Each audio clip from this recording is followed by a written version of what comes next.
नमस्ते स्टूडेंट्स। आज का हमारा टॉपिक है शब्द। वर्णों के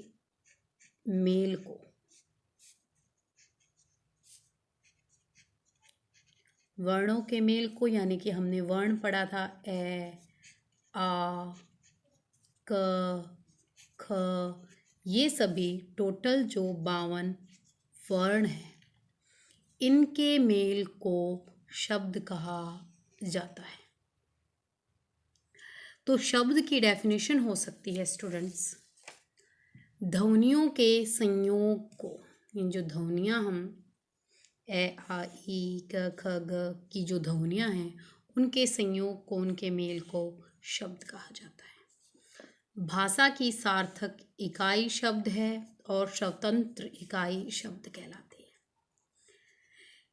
ध्वनियों का संयोग शब्द, भाषा की सार्थक इकाई, यानी कि वर्णों के सार्थक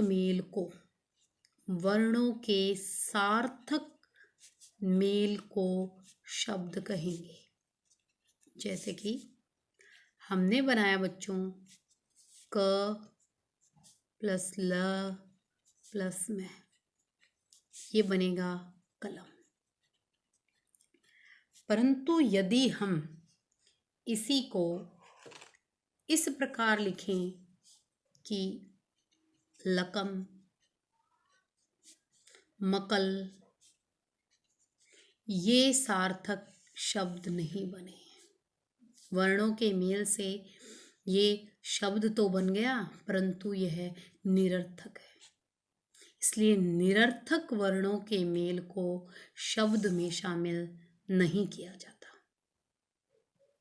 स्वतंत्र इकाई यानी कि स्वतंत्र रूप से, जैसे मेज, कुर्सी, अलग अलग शब्द जो हैं ये स्वतंत्र रूप से लिखे जाते हैं, इसलिए शब्द भाषा की स्वतंत्र इकाई है।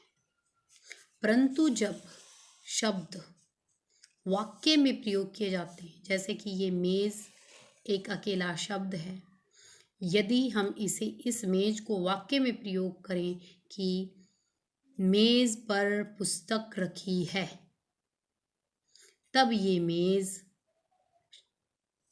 पद बन गया। यानी कि जब शब्द वाक्य में प्रयोग कर दिया जाए, जब शब्द वाक्य में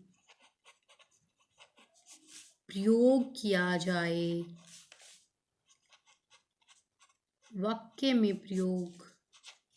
जाए, तो वह क्या बन जाता है? शब्द पद का रूप धारण कर लेता है। तो हम शब्द की डेफिनेशन क्या क्या समझे? ध्वनियों के संयोग को शब्द कहते हैं, भाषा की सार्थक इकाई शब्द है, भाषा की स्वतंत्र इकाई शब्द है, और वर्णों के सार्थक मेल को शब्द कहा जाता है। शब्दों के माध्यम से ही वाक्य का निर्माण होता है। अब पढ़ते हैं आगे हम वाक्य के प्रकार के विषय में। वाक्य के प्रकार होते हैं उत्पत्ति के आधार पर, रचना के आधार पर, रूप और प्रयोग के आधार पर, और अर्थ के आधार पर। सबसे पहले हम डिस्कस करते हैं उत्पत्ति के आधार पर। उत्पत्ति स्रोत या इतिहास के आधार पर। इसको हमें इस प्रकार याद रखना है बच्चों कि इतिहास क्या है हमारे शब्दों का। उत्पत्ति, उद्गम स्थान क्या है, आए कहाँ से। सबसे पहले हमें एक चीज़ ध्यान रखनी है, हमारी जो हिंदी भाषा है उसका जन्म संस्कृत भाषा से हुआ है। यानी कि संस्कृत भाषा ने ही हिंदी भाषा का रूप धारण किया है। दोनों की लिपि जो है वो देवनागरी है, यानी कि दोनों की जो चिन्ह हैं शब्द वर्णों के, वो एक जैसे हैं, क्योंकि हिंदी का जन्म संस्कृत भाषा से हुआ है। इसलिए सबसे पहला जो उत्पत्ति का स्थान है हिंदी भाषा के शब्दों का, वो संस्कृत है। इस प्रकार उत्पत्ति के आधार पर, यानी कि उत्पत्ति हमारे शब्दों की कहाँ कहाँ से हुई है, स्रोत यानी कि कहाँ कहाँ से शब्द निकले हैं, इतिहास क्या है हमारे शब्दों का। सबसे पहले है उत्पत्ति के आधार में भेद। सबसे पहले है तत्सम, तद्भव,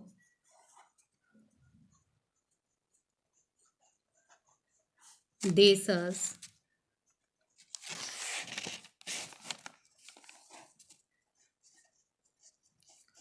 और फोर्थ है विदेशज, विदेशी शब्द। तत्सम,